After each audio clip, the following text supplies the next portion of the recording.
आपका दोस्त अल्फा शेरा और एक बार फिर से आप सभी का वेलकम करता हूं आपके अपने ही चैनल पर। दोस्तों आज इस वीडियो में आपसे बात करूंगा भारतीय सेना के अंदर आरटीजीएसओ भर्ती 2024-25 के बारे में।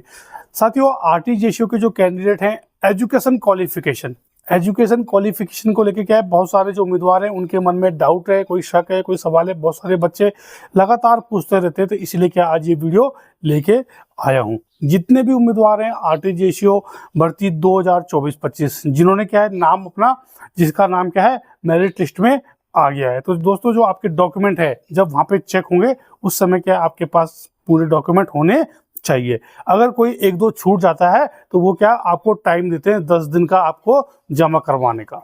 ठीक है, तो जितने भी बच्चे हैं अपने अपने डॉक्यूमेंट तैयार करवा लेना। ठीक है, तो सही एजुकेशन क्वालिफिकेशन क्या है दोस्तों, सबसे पहले बात करूंगा आरटीजीएसओ पंडित जी आरटीजीएसओ पंडित जी। सबसे पहले दोस्तों आरटीजीएसओ जो पंडित जी है उसके पास क्या है शास्त्री ऑब्लिक आचार्य। ठीक है ना, आपके पास 10th में संस्कृत थी नहीं थी उससे कोई मतलब नहीं, आपके पास 12th क्लास में संस्कृत थी नहीं थी उससे कोई मतलब नहीं है। आपकी जो एजुकेशन है आपके पास शास्त्री होना चाहिए या फिर आचार्य की डिग्री होनी चाहिए। ठीक है, बीए संस्कृत एमए संस्कृत नहीं चलेगा। ठीक है, लास्ट ईयर भी बहुत सारे बच्चे बाहर हो गए, सभी देख लेना, सभी सुन लेना। बीए संस्कृत एमए संस्कृत नहीं चलेगा, शास्त्री होना चाहिए या फिर आचार्य होना चाहिए। अगर आपके पास शास्त्री या आचार्य जब आपने किया है तो कर्मकांड जो सब्जेक्ट आपके पास अगर था तब तो ठीक है, नहीं तो फिर आपके पास अगर शास्त्री आचार्य के दौरान अगर आपके पास कर्मकांड सब्जेक्ट नहीं था तो फिर आपको 1 साल का कर्मकांड भी चाहिए। ठीक है, ये किसके लिए हो गया, ये हो गया आरटीजीएसओ पंडित जी। ठीक है, इसके बाद है दोस्तों आरटीजीएसओ ग्रंथी, यानी कि सिख धर्म के जो धर्मगुरु हैं आरटीजीएसओ ग्रंथी। किसी भी स्ट्रीम से क्या है आप स्नातक होने चाहिए और आपके पास ग्रंथी की जो डिग्री है डिप्लोमा है वो होना चाहिए। ये सभी जो एजुकेशन क्वालिफिकेशन है दोस्तों अंडर यूजीसी होना चाहिए। जिससे भी आपने किया है कॉलेज, आपकी यूनिवर्सिटी, कोई भी संस्था है वो क्या है अंडर यूजीसी होनी चाहिए। अंडर यूजीसी की जो लिस्ट है आप नेट पे देख सकते हैं, ज्वाइन इंडियन आर्मी की वेबसाइट में भी जाके आप चेक कर सकते हैं। ठीक है, इसके बाद है आरटीजीएसओ मौलवी, मुस्लिम धर्म के जो धर्मगुरु हैं आरटीजीएसओ मौलवी। स्नातक होने चाहिए, आप किसी भी स्ट्रीम से आप स्नातक होने चाहिए। इसके बाद दोस्तों आपके पास एलिम इन अरबिक, अदीब माहिर या फिर उर्दू माहिर इन उर्दू, इन तीनों में से आपके पास एक डिग्री डिप्लोमा होना जरूरी है। ठीक है ना, अलीम इन अरबिक, अदीब माहिर, उर्दू माहिर इन उर्दू, इन तीनों में से एक होना चाहिए।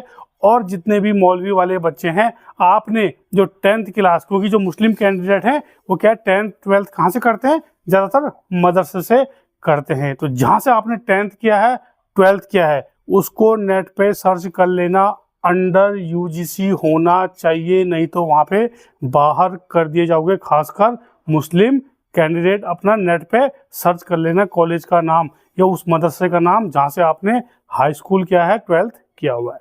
ठीक है, इन तीनों में से आपके पास एक होना चाहिए जो मैंने आपको बताया। इसके बाद दोस्तों आरटीजीएसओ पादरी, क्रिश्चियन धर्म के जो धर्मगुरु हैं आरटीजीएसओ पादरी, किसी भी स्ट्रीम से आप स्नातक होने चाहिए, प्लस क्या है लोकल बिशप में आपका नाम होना चाहिए और आपके पास पादरी की डिग्री या डिप्लोमा होना चाहिए, उपाधि जिसको बोलते हैं वो आपके पास होना चाहिए। ठीक है, इसके बाद है दोस्तों बुद्ध धर्म के धर्मगुरु, बौद्ध धर्म के जो धर्मगुरु हैं आरटीजीएसओ बुद्धिस्ट, किसी भी स्ट्रीम से आप स्नातक होने चाहिए और मॉन्क की जो है उनके पास डिग्री या डिप्लोमा उपाधि होनी चाहिए। तो जितने भी उम्मीदवार हैं अपनी अपनी जो एजुकेशन है उसको देख लेना।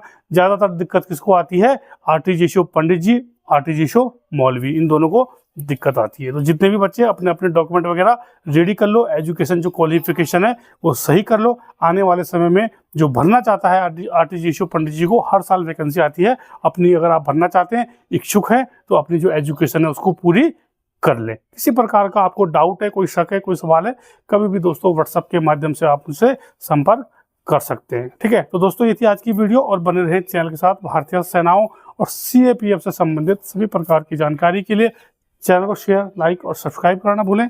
जय हिंद, जय भारत, वंदे मातरम।